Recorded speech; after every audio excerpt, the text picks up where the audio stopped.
Hello and welcome back to Camp Ash. We will be continuing where we left off with the Trisha route. So, at the time of recording, this is going to be the only other route that is currently finished, and you won't be seeing the other three, even like the lead up to the other three yet until they are done, just in case they change some things. But yeah, so recap. We did a little bit of backtracking. We rode the up the mountain with Ernesto. We stuck around together instead of splitting off and then having Ernesto sort of like try to go to the camp, but then end up like winding back. Um, so regardless of what you did, you would still be in a loop, and you would still arrive at the camp basically pretty late. Um, the Rhino camp manager, supervisor, whatever they are, um, would still be angry. They would still leave, and they wouldn't be able to come back. You would still have your first little bonfire, then the second one in which Chip would do his little boathouse duties, but come on, Chip probably didn't do anything. There would still be the little lake party. You would take Trisha down instead this time because you know it is her route, and you would end up breaking up with Janice, or I guess Chip would end up breaking up with Janice, and it is not pretty. Basically, you kind of already saw that Janice was already sort of going through some stuff, and she probably rightfully wanted to distance herself from Chip and from the situation. And unfortunately, actually, I believe it is mentioned that that she was kind of hoping that Chip wouldn't go at first, and I believe it's talked about in her route, where she's like, I just wanted some distance from you, but then you showed up, and I'm kind of like, I don't know what to do, but now I'm actually happy that you're here with me. And I believe that's kind of what's gonna end up happening with everyone else that isn't Dale or her, where she's going to probably not be very happy that Chip is there, and they're gonna end up probably just breaking up all the time. And like I said, it's probably, well, it's not probably, it is kind of justified, you know. You either stick together and work through it, or you end up breaking apart and, you know, it doesn't work out. And I guess in this case, it's the part where you separate and you end up having to either work through it yourself or not. And considering that they are users, she might have fallen back into that lifestyle. But yeah. Anywho, what else? What else is there left to say? Well, not much. I do kind of get the sense now, by basically the third route. Well, yeah, the third route, that this is not so much like a 80s slasher movie type deal always happening. I mean, it is, but it's more of like a cabin in the woods remake movie type thing going on, where basically, depending on what one of these guys does, probably off screen, it ends up triggering one of the killers popping up. And yeah, that's probably what's happening. Anywho, so yeah, without further ado, let us continue the Trisha route, and basically this will be the two last videos, I guess, because this visual novel is short, so yeah. I wake up some time later, head and bladder pounding. I drag myself out of bed, shambling out of the front door without bothering to check in on anyone else, deciding to just go by myself.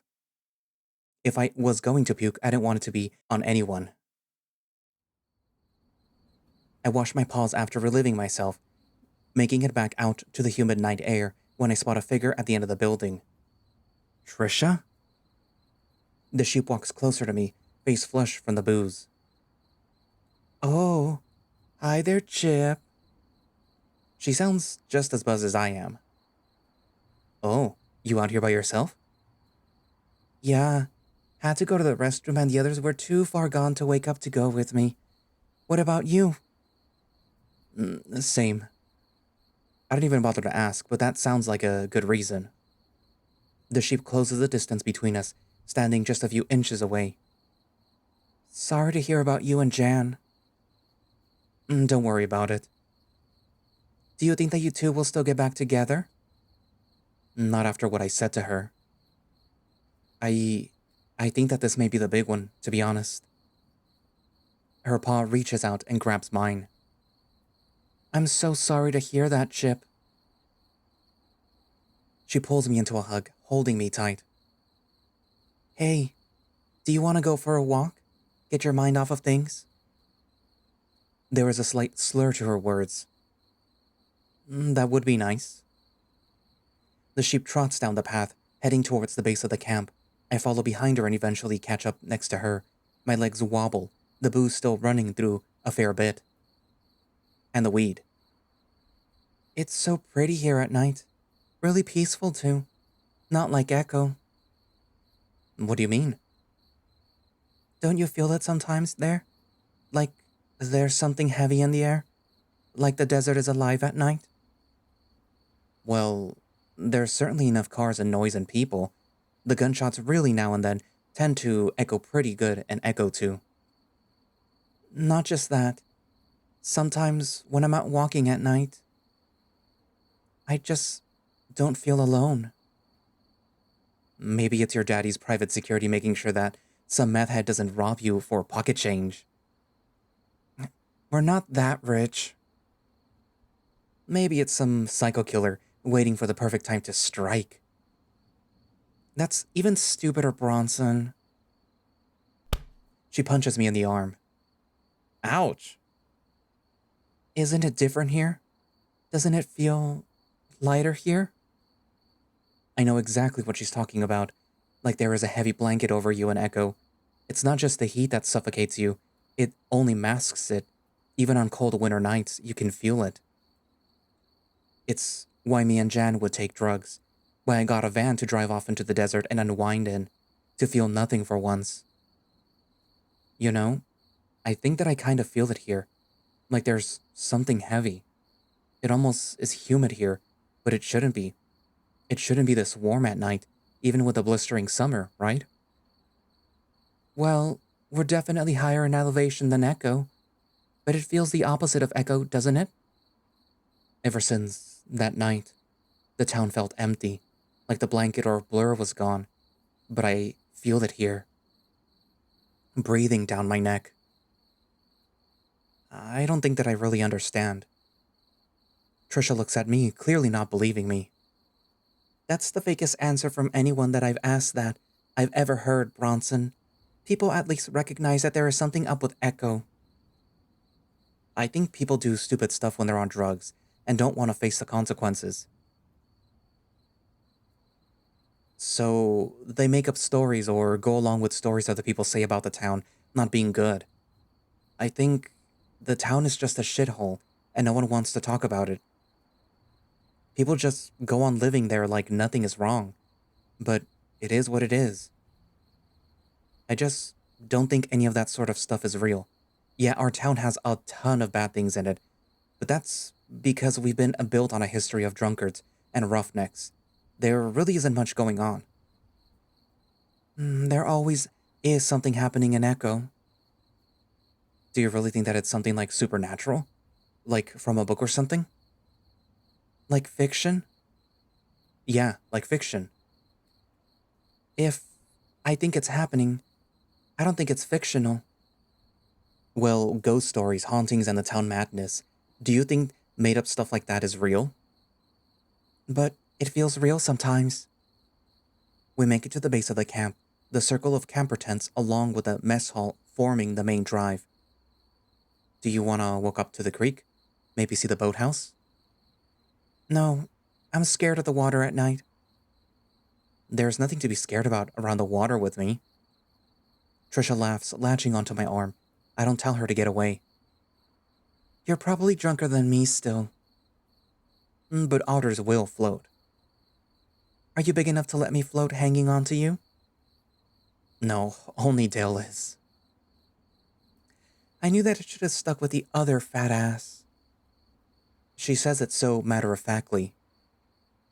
Trisha, you're not fat. I don't think that it's good to talk about yourself that way. Oh, Chip, there's no reason to deny that I'm stocky. This isn't all just wool. Well, you look cute like that. Trisha fingers the braid of her head wool for a few seconds. Leave it to the guy who got dumped to say a girl who looks good, like a few hours after it happened. That's not very nice, Trisha. Who said that I was very nice? You have, multiple times throughout the years. The sheep giggles, running a few feet ahead of me, then turning around, walking backwards along the well-worn track while she fidgets with her paw. You know, I'm not just everything that you think I am, Bronson. Oh yeah? And what are those? I'm not just some pampered rich girl. I'm not just a sucker for all the rules or doing the right thing. I like to live on the edge a bit. And when do you do that? Well, tonight and last night. We had a few drinks and partied. I'm pretty sure that we're not supposed to do either of those, being employed here or not. We've been drinking since we were 15. And did you guys ever invite me? We never thought that you'd be interested. That's exactly what I'm talking about. We finished the first lap of the courtyard. It's not fun being in that creepy old house all the time. You guys were like the first to get air conditioning, though. It's definitely a lot better than being cooked alive in the summer, or hell, even during the fall and spring. It's nice for things, sure, but I don't like being there. Especially by myself. My heart pauses for just a moment. You don't like being alone in there? No, it's not the best, usually. All your siblings moved out, right? Yeah, it's just me left. Hey, that's something that we share in common. The overprotected youngest child? See, we're not so different, you and I. Well, I'll tell you something about me then. What's that? I don't like being alone either. In your house, or in general? There's this silence that creeps in, and it makes me feel like I'm suffocating. I know what you're talking about. You do? It sounds crazy in my head when I thought about it. I do. This mountain is kind of like that, ever since the road started not making sense, like we're the only ones out here. Well, that can't be true. This is a popular vacation spot, ain't it? There was a bunch of counselors and campers coming up in a few days, too. Chip, you don't think that that's all that is really going on, do you? I told you, I don't believe in all that supernatural stuff. What do you think is going on, if not that? Well, I can't really explain it. Sometimes the easiest explanation is a correct one. Then you'd have to admit something was happening to you. Then we'd have to admit that we're in danger. Maybe we are. Nothing's gone wrong yet, other than us getting lost. You know, you're really thick-headed, Bronson. We finish our second lap around the courtyard. I knock my skull into my knuckle. That's why Pa gave me that cap, said that it scares the ladies away. Trisha giggles into her paws. Your father gave you that cap so that you'd want to join the war, Chip. Would that really be so bad? My brother, he... Shit, I completely forgot. Your brother did what he had to do for his country. He helped keep us safe. That's a really nice way of looking at it, Bronson. I knew him pretty well. We were on the football team together. Is that when we stopped hanging out? I think so. Around the time that I started dating Janice. You can only handle one Hendrix at a time, huh? I think the Hendrix can only handle one Bronson at a time. That's because we're not Mormon. Don't have to worry about the gaggle of sister-wife drama. I start to crack up, the absurdity of the joke hitting me all at once. She joins in with me, our laughs echoing throughout the campground. Does that even mean anything, Trisha? She fidgets back and forth a few times with her fingers. No, probably not. I was trying to sound cool. And change the subject. You're cool in your own way, Trisha. And why is that? Well, you're definitely smarter than any of us. That's because I study. But you have the sense to study. I have the sense to Put school before drinking and partying. I know you don't like to hear it, but your house is pretty cool. Having money just makes people gold digging. Maybe, but it's still cool to hang out at your house. You got stuff no one else has, and you invited us over just as much as we invited you over to our places. I did spend a ton of sleepovers at Miriam's house with all the girls when we were younger. Your wool is super pretty too. That's kinda cool. Trisha runs a finger through the wool on her head. You're just saying that. It's true though. It's so soft and highlights your fur really well. I'm just a sheep. It does that. You take care of it and are proud of it. That's something to admire. Oh, that's so embarrassing to hear though. You gotta give yourself a chance to accept a compliment, Trisha. A chance? Yeah, a chance. We finished our third lap around the courtyard. You gotta start giving me a chance sometime, Chip. What do you think that I'm doing tonight? Is this giving me a chance? Well, I guess it depends on what you want for a chance. Trisha stops walking, letting me catch up to her in a few paces. We stand face to face on the field, moon fully above us, drenching the whole camp in cool shadows. I guess a chance at something that I never got to try. And what would that be, Hendrix? The sheep leans up on her hooves, planting a kiss directly on my nose. A chance with Echo's cutest otter. My tail twitches behind me, the sweetness in her voice contrasting the slight tent in my shorts. You don't mean that, Trisha. I feel like Dale is cuter than me. She giggles, holding my paws in hers. He's like a big cuddly teddy bear, kind of cute. She leans in close to me, leaning some of her weight on me. I guess I should have said Echo's most handsome otter. My face burns and I consider bringing up the hunters. But they have always been kind of weird. Now I know you don't really mean that. She kisses me again, this time on my cheek. But I do, though. It's just the alcohol talking. It's mostly gone. I had a lot more water than everyone else, and especially more than you. Oh? So you're trying to take advantage of me, Hendrix? She giggles again, letting go of one of my paws and walking up towards the hill, leading me along. You didn't have that much to drink, Chip. I've seen you do crazy stuff with a lot more booze in your system. I don't argue anymore as she leads me to the entrance of the arts and craft building. She fishes out the key, unlocking the door and letting the two of us inside. Trisha locks the door behind us. I take a seat on one of the chairs facing the open room, the sheep being forward with her desires and straddles my lap, sitting down facing me on the top of my thighs. You're really cute when you're shy, Bronson. A blush burns my face as I settle into the slightly awkward position. Trisha is heavier than Janice, but as soon as I hook my arms around her back and let my paws drift to the rear grinding down onto me, I realize the extra weight is worth it. Is this really what you're looking for, Trisha? I give her one last chance to back out. One more moment to go back to being childhood friends. The temptation of her breast mere inches from my face being a strong distraction, though. She tilts her head back towards mine, angling my chin up to meet her mouth with a paw.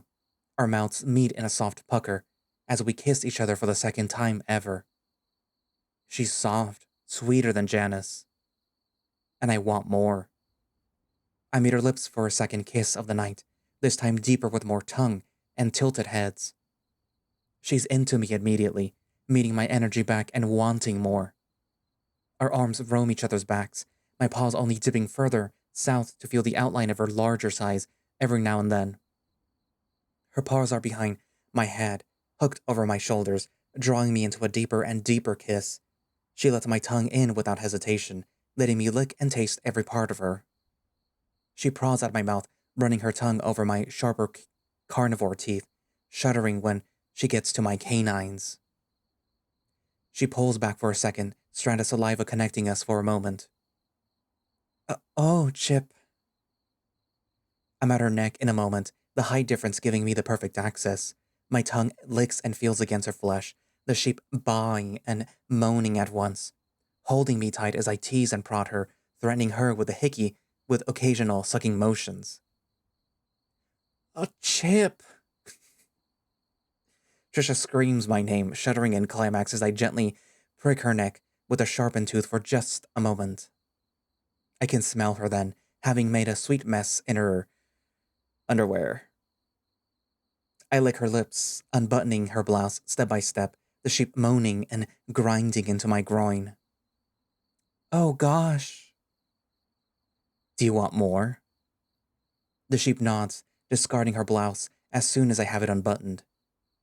She helps me lift my shirt over my head, only her bra standing in the way of us being flesh to flesh. "Let me." And this is the part where I skip.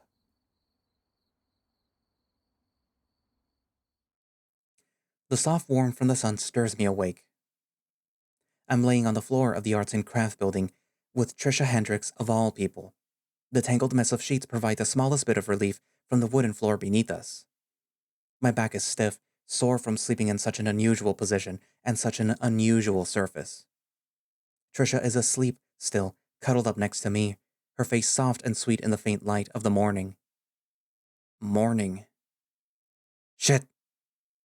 I jump onto my feet, scrambling to find my clothes. The two of us passed out on the floor last night after a few rounds of debauchery. "Trisha, wake up!" I spit it in a low whisper, afraid someone's going to be banging down at the door to get us up after being so late. Huh? The sheep's eyes flutter open, her peaceful face knocked out of slumber. "We have to get to the mess hall.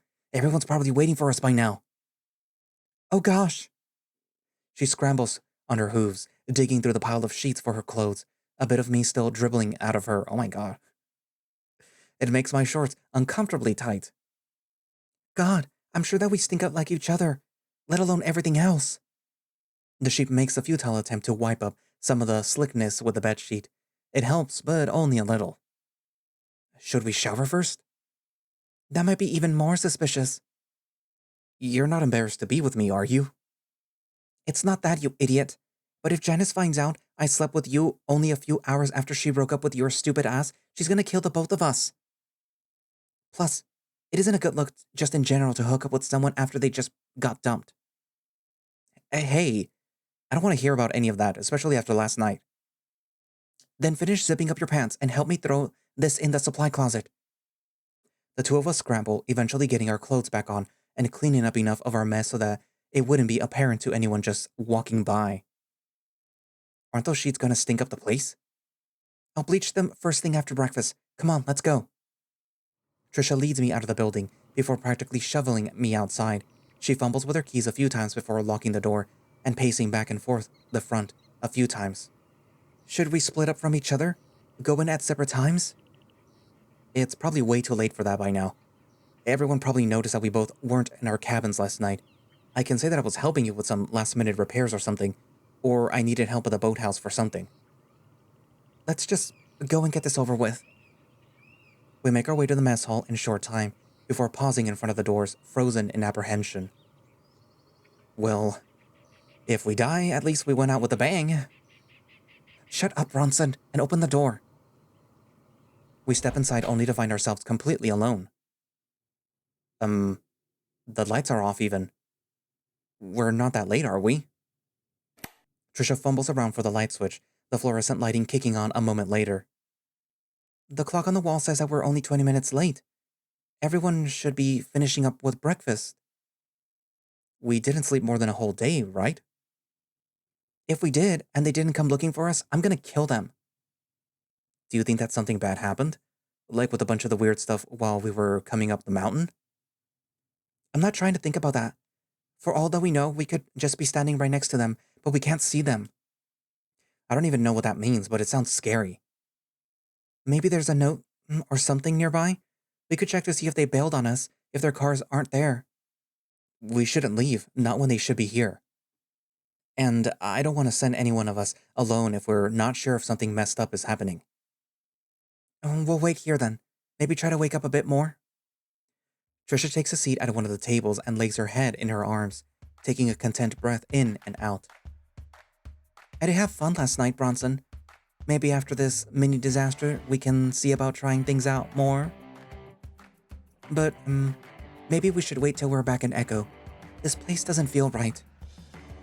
I take a seat next to her and rub my paws over her shoulders and upper back in relaxing circular motions over and over again as we continue to talk.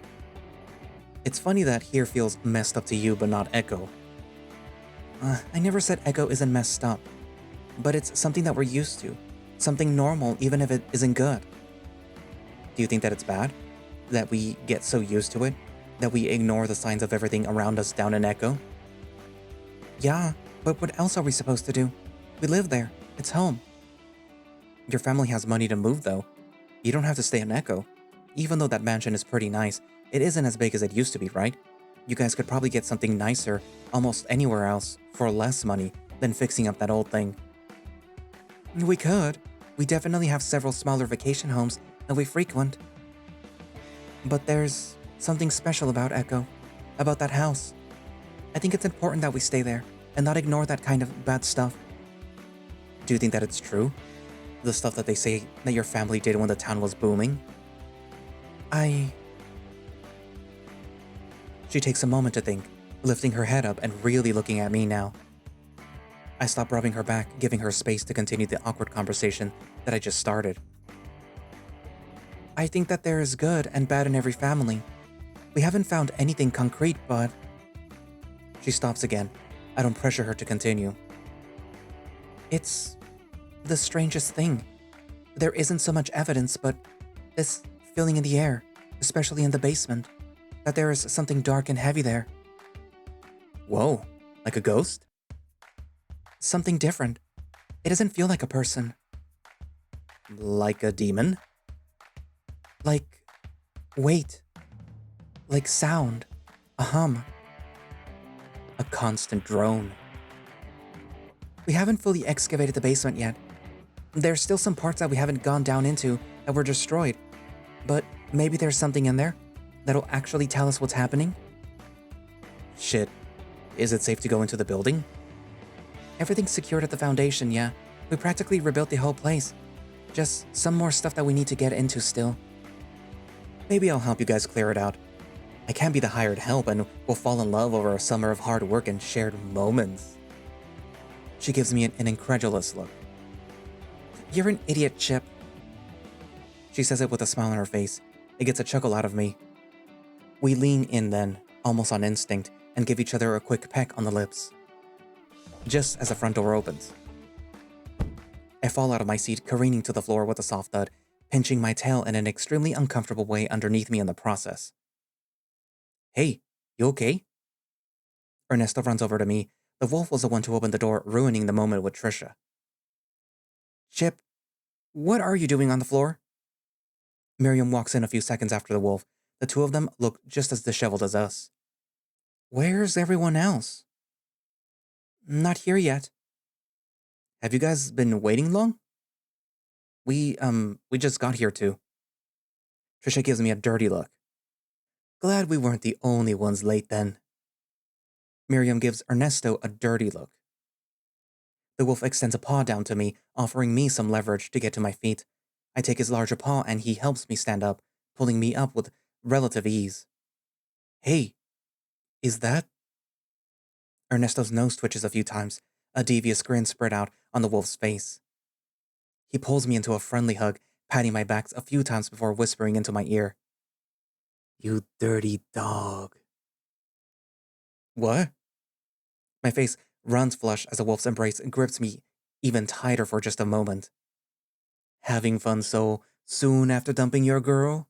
You're a real go-getter, aren't you, otter? My mouth is completely dry, fully unable to respond to the blatant and correct accusations. Of course the guy with the sensitive nose would smell the sheep all over me. Miriam and Trisha are whispering to each other, the lizard having sat next to Trisha in the meantime. They look at the two of us and giggle into their paws. Ernesto raises an eyebrow at me. You too? I feel somewhat betrayed, even though I know that I shouldn't. What can I say? Nature brings out the animal in me. The wolf laughs as we separate, our bodies disconnecting as he goes to take a seat opposite of Miriam and Trisha, tail wagging.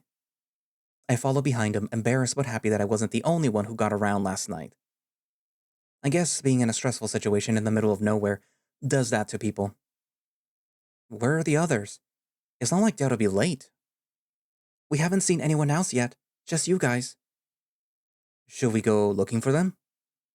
I want to ask why Ernesto wasn't with Dale last night, or why Miriam wasn't with Janice, but I already know the answer.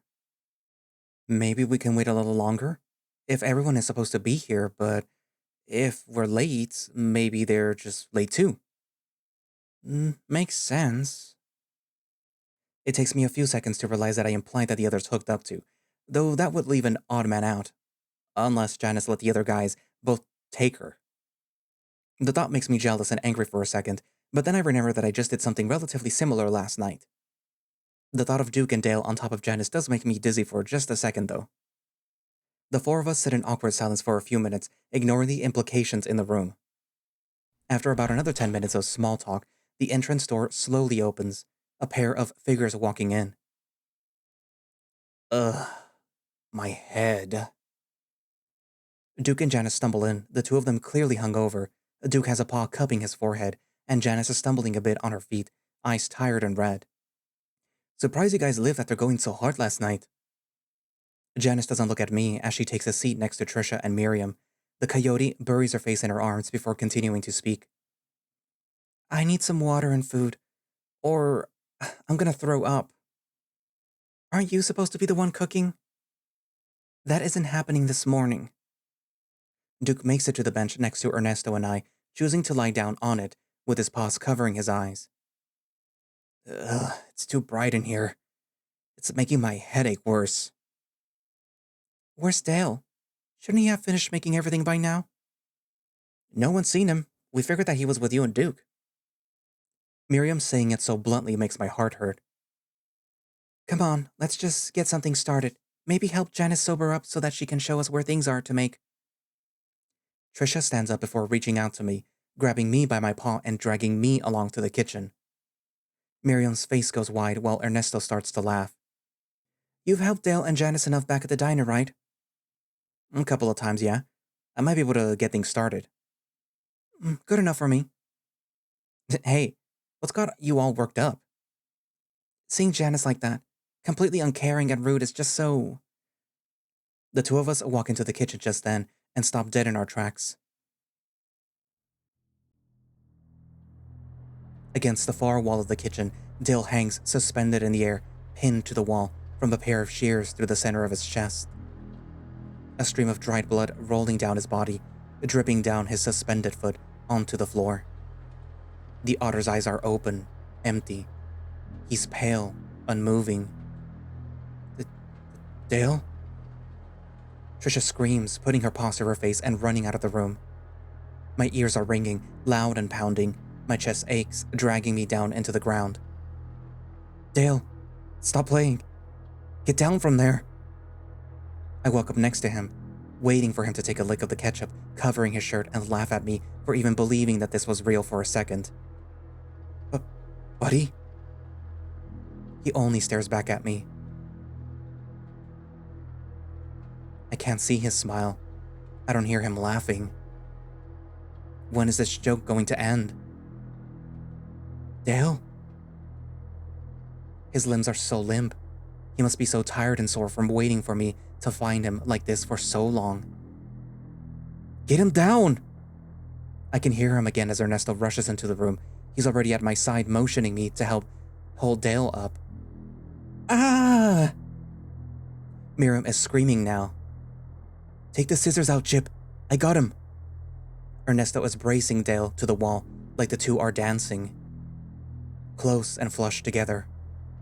It makes me jealous. Chip, come on! My shaky paws go to grab the shears embedded on the otter's chest. I grip onto them hard. Pull them out! Hurry! The next couple of seconds are a blur. One moment my paws are on the blade handle, and the next moment the shears are scattered across the kitchen floor, banging into the far wall.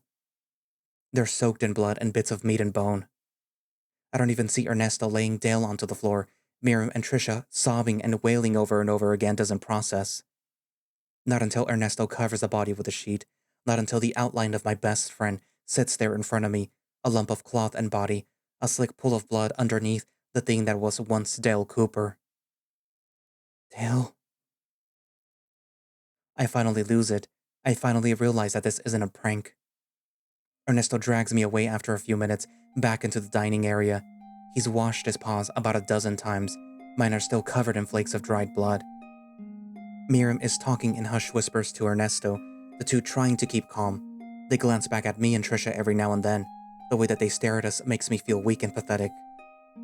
Like they're worried for me. I only notice that I'm crying when the tears run out, a stark dryness to my face as the salty water rolls off of my fur. Trisha leans up against me, hugging me and talking to me for a little bit. My only response is to stare into the wall.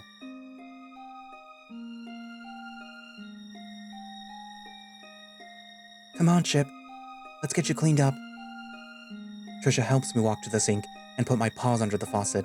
She takes the time to scrub the soap in between my fingers and webbing, helping me wipe off the last remnants of my best friend.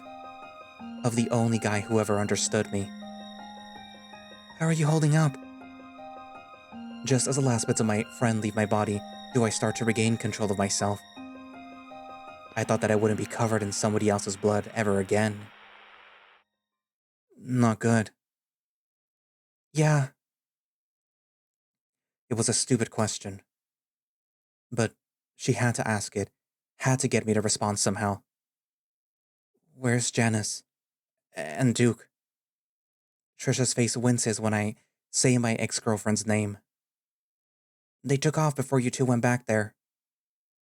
We were only a few feet away. Do you think that they did it?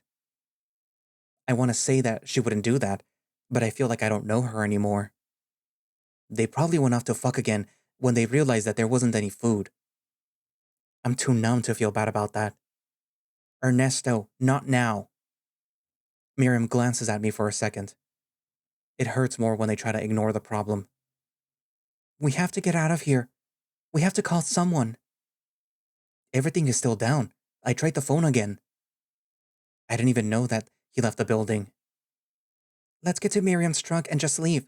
It isn't safe here anymore. We need to report the body at the very least. Well, is someone going to come looking for the others with me? Forget them. We need to save ourselves. We're not just leaving them. Dell is dead, Miriam. This isn't our job anymore. We're not just abandoning people. Well, we need to stick together then. There might not be enough time for that. What should we do then? Trisha and I will see if Duke's car is still there. If it is, we'll go check the docks then. I'll go with Chip to the cabins then, probably where they'll be if... The wolf looks at me and stops. Well, they're probably there. Trisha takes my paw and helps me walk to the entrance of the building before giving me a hug. Be safe, you two, please. You too, Trisha. And Miriam. We got this. We don't even know what's happening. Only that they are strong enough to lift Dale up. Come on, Nutria. Let's get going. Ernesto takes me by the paw now, dragging me along away from the other pair, headed up towards the cabins that we stayed in. Do you think that we'll find them there? Do you think that we're safe? I don't know what's safe anymore. I don't know what I'm doing. The wolf rubs his forearms with his paws a few times. I'm scared. I don't know what could have done that to Dale. Do you think that it was Duke? Or Janice? Maybe trying to get back at me? It sounds just as crazy to Ernesto as it does to me as soon as the words leave my mouth. No, it's not possible. Why do you think that? Because I'm not even strong enough to have lifted up in the air like that.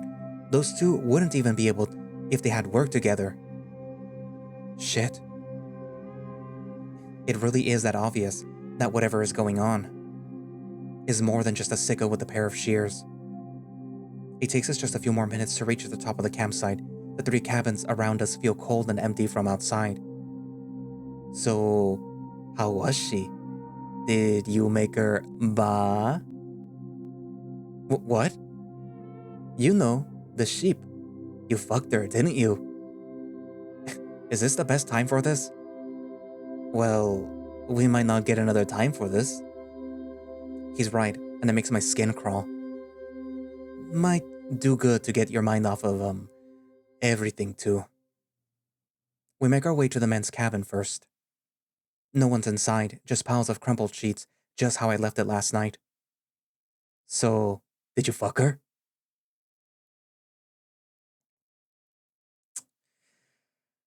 Oh, Ernesto, you have such a way with words. The two of us hooked up. Yeah. Haha, that's what I like to hear. The wolf slaps my back playfully, patting me a few times and congratulations. Did you and Miriam? The wolf smiles. Almost all night long. I didn't know she was like that. My pa said that you always have to watch out for the good girls. They're the ones who need it the most. Trisha was like that as well. So, she was better than the coyote? This can't be happening. It's different, like, with Janice it was special. Except all those times that we were spun out of our minds. But Trisha really wanted it, and it was fun in the moment. Your face thinks like her too, and not like her pussy. Did you? I've always wanted to try it and Jan wasn't interested in it. If you ever wanted sweaty canine ass, all you had to do was ask, Nutria. Ernesto laughs again as we make our way to the other staff cabin. Miriam was pretty bossy in bed. It's a good thing that I have a good strong tongue. The wolf makes a crude and exaggerated slurping sound as he sticks his tongue out and licks the air. Always a gentleman to the ladies after all. He finally got me to laugh, picturing the masculine wolf being crude and rude to the men, to me and Dale, next to being cordial and polite to Miriam while he eats her out. Jesus. The woman's cabin has no one inside of it either, just empty bed sheets again.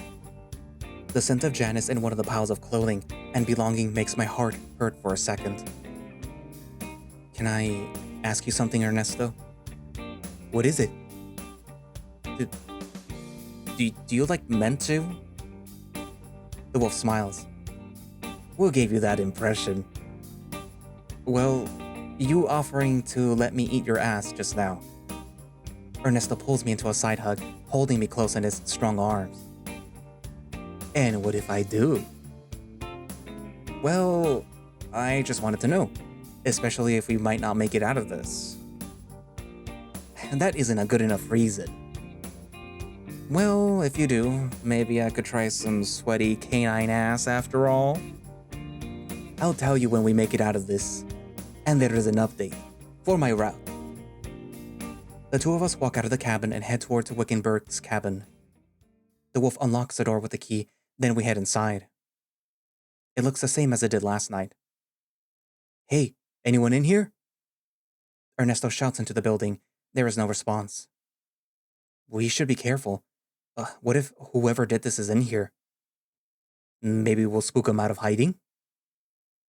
Should we be messing with someone that's strong? Maybe not, huh? Do you ever stop to think about what's happening? Hey, you need to cool it, Otter. Cool it? Cool it? My best friend is dead, and you're making sex jokes and doing stupid shit. We don't even know what killed him. So, why are you mad at me? Because it feels like you're just trying to get us killed. I'm trying to find your friend so that we can leave. If I wanted to, there is nothing stopping me from getting on my motorcycle and leaving. Half of your friends don't even like me. That's not what I was saying. Then what did you mean, Chip? Okay, maybe I should have been quiet. Maybe we should have scoped out the place, looking for whatever it is that killed the otter. But I didn't. So let's please just look and get out of here. I can't do this right now. I can't handle any of this. Then what can you do? What else is there to do than to handle the current situation?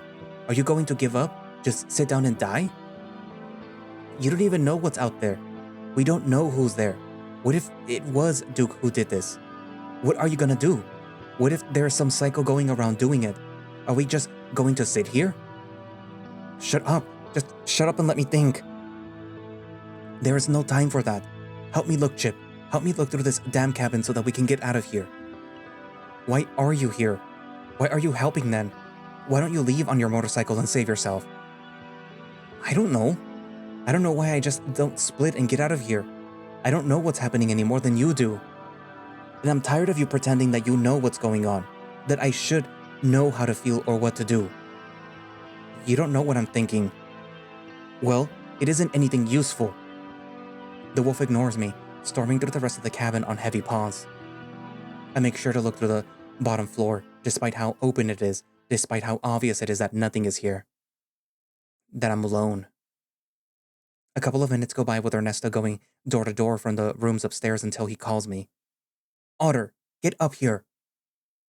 He's cold and rude, but I probably deserve it. I follow his command right away, bounding up the creaking wooden steps to the second story. Ernesto is standing in front of Henry's office, the door ajar.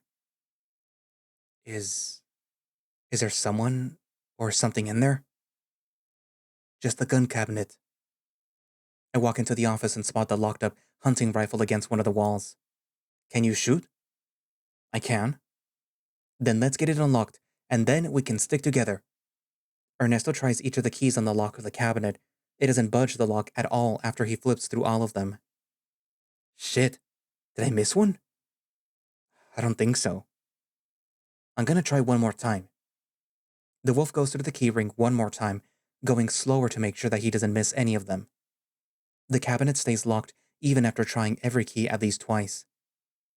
We'll have to find a way to open this up somehow. Damn. Let's get back to the girls. Maybe they can help us look for the key or figure something out. Alright, then it's time that we head back, Otter. We make our way back to the mess hall. Miriam and Trisha are already waiting for us. Duke's car is still here, and they weren't at the dock or boathouse. All to stick together. Me too, to be honest. Miriam and Ernesto exchange a quick look between each other. I think that it's better that we split up. We can find the key easier, or Duke or Janice that way too. That just doesn't seem safe to me. But it's faster. Then we can get out of here. I don't know. We don't even know what did this. It could be anything. That's why we should try to get out as quickly as possible. This is crazy. So you're still fired up from earlier? Of course I am. Nothing's changed. We haven't resolved anything. We haven't had some catharsis or a breakthrough. We're just spinning in circles, acting like splitting up and looking for a gun is normal. We're just trying to survive this. Is any of this worth surviving? Is it even worth it to get off of this mountain? To do what? Go back to Echo? Just pretend like nothing's wrong? Like with everyone else that we've lost? That's not what I meant, Chip. Who else have you lost? Everyone. There's no one left. That place was already a ghost town, but now there's nothing. We couldn't survive with how little of our generation was left. Now it's even worse. What are you talking about? The draft. Oh, I heard about that from some protesters on campus. You're just mad that you couldn't throw your life away too, Chip. I'm not gonna let you do that up here too. Why is no one listening to me? Why are we just being crazy? Come on, Chip. We don't have time for the two of them. Trisha grabs him by the paw as we split off from Ernesto and Miriam, the other pair watching us leave without a word.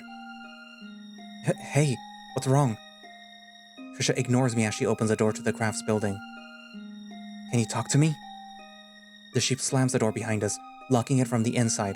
Tears are starting to swell down her face. Trisha? She takes a seat on one of the tables and starts to cry hard. I take a chair next to her and squeeze in, holding her in my arms as she lets out a disappointed bleats and whines. What's happening, Chip? Why is any of this happening? I don't know. Things just aren't right. I can't understand any of it. Dale's dead. Your best friend. Janice and Duke are missing too. I can't. That's when everything starts to hit me. Hearing someone say it makes everything too real for me. I know, and I can't do anything about it. I can't save him. I can't bring him back. She stops crying, only for me to fill in the gaps in her sobs. My friends are missing. Everything is going to shit. I can't deal with any of it. My voice gets caught in my throat. But we have to keep going. There isn't anything else that we can do, Trisha. We can leave. Once we find everyone, we can. I say like some kind of robot. Once we find everyone, we can. I say like some kind of robot, like I don't mean it, like it's what's expected of me. Yeah, you're right. The two of us click pretty well, sharing going from one extreme to the other. I'm sorry if what I said was weird. My brain isn't working too well right now. I don't think mine is either. Come on, we should keep going. They're obviously not here. Why did we come here if the door was locked? I wanted to make sure nothing was missing. What was it? Is it here? What was it? What was it? What was it? Is it here? The sheep takes a few seconds to respond. It's not. It's missing like I thought it was. What was it? Do you really want to know? Please. It was a pair of Shears and Dale's chest this morning. They're a missing pair that was near the fabrics in this room last night. What? It was here when you took me. She stops for a second. But it's not here anymore. Did you notice it before we found Dale? I wasn't paying attention to it this morning. What were you paying attention to then? Trisha slaps me, pulling me out of my blind anger. To you, asshole. The sheep storms out of the building, like she's not scared anymore.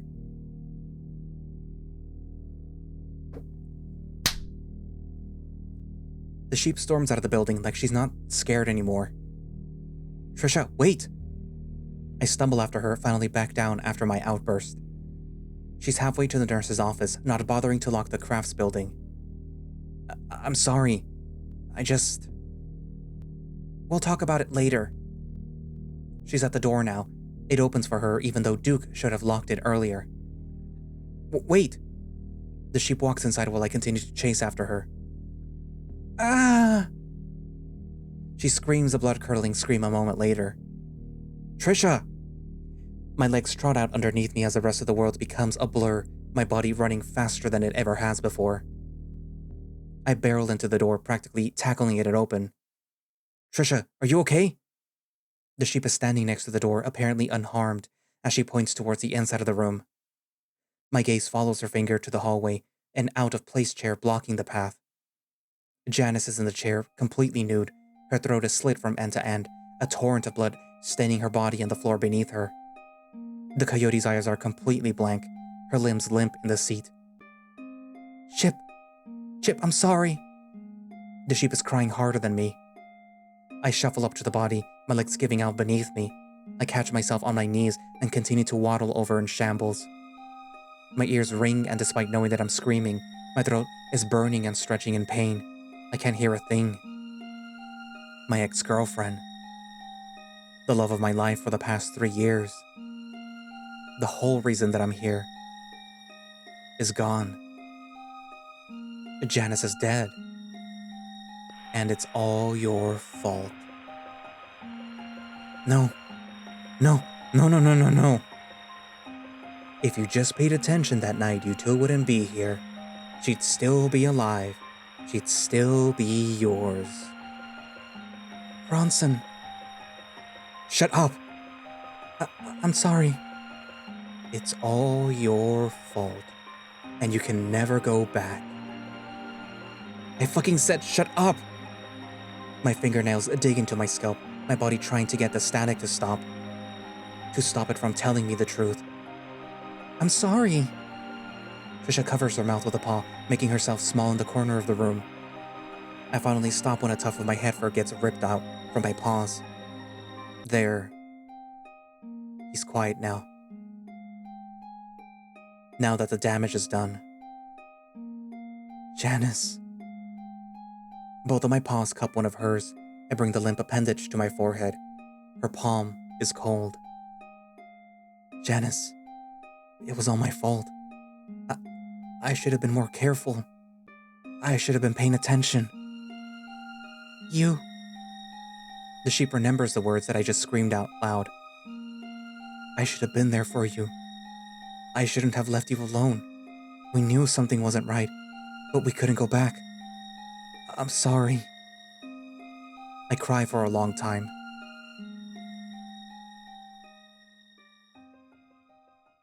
Trisha eventually helps me to my feet. She's still kind and caring despite the horrible things that I said to her, despite the horrible things that I practically admitted right next to her. Trisha manages to collect herself, enough to find a sheet to cover the body, all while I stand there, my face vacant and staring at the coyote's limp form. She helps guide me away from the scene, away from the carnage, away from the last remnants of my old life crumbling away. We need to find Miriam and Ernesto. We need to leave now. Okay. I don't care anymore. We don't even know who's doing this. It could be Duke at this rate. We just need to get to the truck and leave. Okay. You can't shut down on me now, Bronson. You have to stay with me, please. Okay. Stop it. Talk to me. What do you want me to say?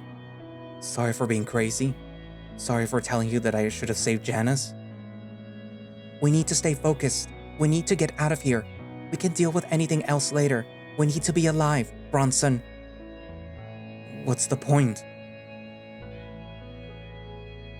Trisha stares at me like I've grown a second head, as if that would have been less intense than what I just said. I know things are bad right now, but you can't throw everything away. Why? Why not? Just leave me here, go with Miriam and Ernesto and save yourself. Because I'm not losing my last friend up here. Shit. Of course she cares about me. You're not the only one losing people that you care about. I know. I know that you guys never really liked me. I know that I was just the annoying tag-along kid. Trisha, that isn't... But you were all still there for me, even if I wasn't your guys' friends. You were still mine. She stops for a second to catch her breath. I don't know if Janice ever told you, but she'd spend the night at my place a couple of times. When we were a bit younger, yeah. But it was nice. Her and Miriam and Eliza a couple of times. Not like there's a lot of kids out in Echo to hang out with. Not like any of them want to hang out with me anyways. I know that I'm weird. I know that I'm not into all the same things that you guys are. I just started drinking. You were probably afraid that I'd tell on all of you. Kind of, yeah. Well, I probably would have. I probably would have tonight if I had figured that I wasn't going to see any of you after this weekend for at least 4 years, to be honest. Damn, she's cold. But I had a great time these last few days, when something impossible wasn't happening, before everyone started dying. Trisha sits on the grass, like the sun isn't boiling us alive, like any of this doesn't matter. Things just started to matter for me. They just started to go good for the first time in my life. I join her on the ground. It's just as hot on my legs as it is on my feet. Do you really think that this is the first time that things have gone good for you? Yeah. My friends finally started to like me back. Everything before was just trying to make that happen. I pull her into a hug. I'm sorry, Trisha, for being a shitty friend all this time. That's just how Echo is sometimes. A lot of the times. A lot of the times, yeah. We finally make it to the shade of the crafts building, no longer sweltering in the sun. Miriam and Ernesto haven't come by. There hasn't been any screams for help either. There's just nothing. Nothing but Trisha next to me. I'm tired, Chip. We didn't sleep very well, or very long, did we? No, we didn't. I haven't ate or drank anything either. I think I'm falling apart. You gotta stick it out a bit longer. We both do. Should we stop by the mess hall and grab something to keep our energy up? That's probably not a good idea. She's right. Again. Let's keep looking for everyone else then. Yeah? Okay. Can we walk down the hill, though? I'm kind of tired. Sure. We can check the docks and boathouse this time. Maybe Ernesto and Miriam are down there. Yeah. I help Trisha to her hooves. The two of us head down towards the water. The lake is as calm as always, empty and quiet, like nothing was wrong. We shouldn't call out to them, right? No. If whoever is out there is looking for us, we shouldn't draw attention to ourselves. Miriam called out earlier, when we were down here. Ernesto did the same thing when we went to Wickenburg's cabin. Hey, are they acting strange to you? Yeah, it isn't making any sense. I feel like they're both trying to get us killed. Do you think that they could have done it? There's no way. That's crazy. Well, Duke and Janice aren't strong enough to lift Dale up like that, let alone drive the Shears in. So then... But Miriam and Ernesto? They'll probably be more than able to. Miriam can definitely lift more than you. Hey! Could they still be setting this up? Trying to hide something? But why wouldn't they just kill us when we were alone with them? Maybe they don't want to kill us. But everyone else? Well, Duke and Janice weren't the nicest people. When would they have a chance to get Janice like that? We both saw her at the mess hall. I just don't want to rule it out. I don't know if I trust Ernesto. Do you trust Miriam? You two seem pretty close. You even let her call you Trish. I do. I didn't think anyone noticed. I did the first time that we heard it. That isn't important right now. What matters is getting out of here, and you know it. Then I'll ask you about it when we get out of here. Trisha smiles at me. Do you think that we'll make it out of here, Bronson? I do. Do you want to? I do now. Why's that? 'Cause I want to hear why Miriam calls you Trish. I guess we better get moving then. We make it to the boathouse, standing just outside of it. I'm worried that we'll find someone again. It's not like it can get any worse for me. Then I'll go first. I say it with a smile, reassuring Trisha, making at least one of us feel safe. I'm right behind you. I walk into the boathouse, Trisha right behind me, holding my paw as we head inside. One of the canoes is in the water, tied to the dock. There is a sheet covering it, one that wasn't there the other day. Shit. Is it supposed to be like that? No. Oh my god. I have to look. What if the killer is under there? Well then, at least it's a person. Don't say it like that. After all the weird shit these last few days, it would be a good thing. My whole body shakes in fear as I step closer and closer to the boat. An outstretched and shaky paw goes to grab the sheet covering the boat. Be careful.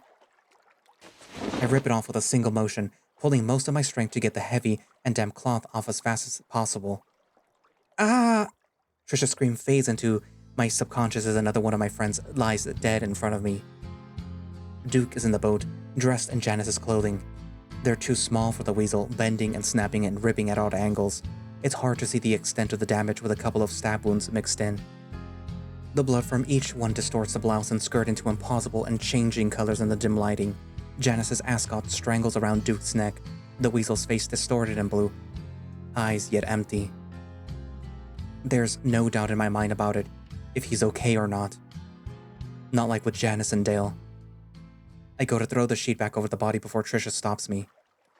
Wait, we should look for his car keys. We have Miriam's trunk and Ernesto's bike, though. What if they're the one who did it? Or what if they're like everyone else? The question leaves me dead in my tracks. We can't think like that. We have to, especially if we want to get out of here. He's not wearing his clothes, though. I don't see them anywhere nearby either. It might be worth a look, though. Should we search through Janice's clothing on Duke for his car keys? No. I'm not doing that. It's gross and wrong, and his keys probably aren't in Janice's clothing. But we could get out of here if they are. As soon as you find his clothes, let me know and I'll dig through them. I'm not going to defile a corpse for no reason, though. Chip, they could be right there. Then you need to look for them. I don't want to fight with you, Trisha, But this isn't right. You have to know that. You can't be going off the deep end like Ernesto and Miriam. Shit, you're right. I'm sorry, Chip. I don't know what came over me. It's okay. Let's just get out of here. It's making me sick just being next to him. I cover the body back up with a sheet, happy to be out of here.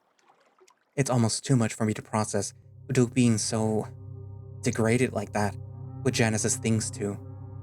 I'm pretty sure the blouse had stab wounds in it, which means that he might have been alive and in there already when it happened. Was Janice killed naked then? Did he take it all off of her and... Fuck. Trisha stares at me for a second, ears wide with fear. I'm sorry. I didn't mean to scare you. She doesn't respond, deciding to sit down in the shade, knees up to her chest, looking away from me. It's just... The words are stuck in my throat. I can't deal with losing my mind while trying to process that my friend is dead. I was just thinking about the body, how it looked like Janice's clothes got put on him before he was stabbed. Trisha starts to cry, putting her head down into her lap, paws covering the back of her head. I kneel down next to her, rubbing my paws on her back again. The repetitive motion helps calm me down a bit too. We sit for a few more minutes, the sheep eventually calming down enough to stop crying. God, what's happening? Someone has to be doing this. There is no way for it to just be an animal or a ghost. They wouldn't put more clothes on Duke. Earlier, Miriam told me that she thought Dale did that to himself in the kitchen. She said that it was her biggest fear after we walked away there, but almost like she was angry about it. She thought Dale just killed himself? That's what made me not trust her. It doesn't make any sense. No one is strong enough to pin themselves up like that. Dale wouldn't do something like that either. I don't think that we can put stock on anyone thinking rationally right now. Everything's all turned around and confusing. She's right. Again. But she's starting to crack too. It's like we're getting dragged down into some pit that's making all of us lose it. What if everyone is going crazy? What if that's why this is happening? They're believing all the crazy stuff that's showing up in our head. That could be it. Everyone's just off their rockers at the same time. Like this mountain is making us kill ourselves or something. The mountain that makes you kill yourself? What? That'd be a dumb name for a movie. Trisha, focus. Shit, you're right. Let's keep looking for everyone else. I think that you're right. Let's forget the gun and find Miriam and Ernesto and get out of here. Being trapped on the mountain would be better than this. It's a slow trip back up the hill. Both of us are tired and sleep deprived. Trisha isn't in the best shape either. I'm lucky though. I have just enough stamina from football left in me at the very least. God, I'm really getting tired of all this hill climbing. My legs are starting to get so sore. I'm not made for so much walking. I'm lucky to have enough natural stamina from my species for walking, but this is overdoing it a bit. I feel like we're just bouncing around every which way. It's becoming so repetitive and tiring. The heat isn't making this any better. I didn't know that it got so high up in the mountains. It usually doesn't. I know we're in the desert, but we're so high up in elevation that it should really cancel out. Do you think that it has anything to do with what's going on? Normally, I wouldn't even entertain something so out there as a theory, but it really feels like it could be. But I have a different theory though. What is it? Maybe the heat is what's driving us to all of this, making these hallucinations or scattered thoughts worse. People get angsty and a little deranged from constant heat exposure. But we're all used to it. Well, except for maybe Ernesto.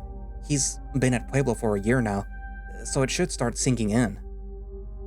Maybe we're starting to crack after living with it for our whole lives. I'm sure Dale and I would have been totally mind-melted if we didn't get to swim yesterday. Shit. We make it back to Wickenburg's cabin. And that's where I'm going to leave it for today. So, all the core friends for Chip are dead. Janice, his ex-girlfriend, Dale, his special friend, and Duke, his friend, are gone. And it seems that these deaths, well, at least the death for Duke is very strange. But like, But yeah, that was pretty bad for Dale at least. Or Dale and Chip, because I mean, sure, you just broke up with your girlfriend, but like there's still Dale. Or at least there still was Dale. Um, and you'll see why his was basically like the first death. You'll see why very soon. You won't. You'll see the killer very soon too. Like literally, at the start of the next video. Um, but yeah, this route is very interesting because it makes a lot of references to Echo, and even though it's not, actually part of the Echo canon, they do at least attempt to make some explanations or at least make some references to what happens in Echo, like the hum and the fact that it sort of signals the spooky stuff happening. Although, with the exception of the fish from the Dale route, I don't really think that there's anything too paranormal. Actually, no. The killer in the Janice route is actually kind of paranormal because he would heal his wounds. So yeah. Anywho. What else interesting happens? The whole Ernesto and Miriam, hooking up. It's kind of funny. But then also, like, it is kind of implied that Miriam and Trisha were like, also. So yeah. Anywho. Poor Ernesto. No sabes lo que what's coming to you. Anywho, so what are your thoughts so far on basically the ending for well, not even the ending, the second to the last part for the ending of Trisha route? Write it down in the comments, and thank you all for watching/listening. If you would like to play Camp Ash yourself, you can do so by going down to the link in the description, which should have a direct link for the itch.io page, where you can download and play the game. They do not have any form of support, but like, if they ever do, I will be linking that down in the description. If you would like to support the channel and become a channel member, there should be like little links down in the description or literally below the video, and that gives you earlier access to the videos as they're being scheduled, and it does, support me. And it does tell me like, hey, I like your videos, here's some money on a monthly basis. But yeah. Or if you can't do that or don't want to do that, then there is Ko-fi. There's also Throne, in case you're feeling overly generous. But yeah, anyways, so I guess that's it for now, and I will see you guys in the next video. Bye-bye.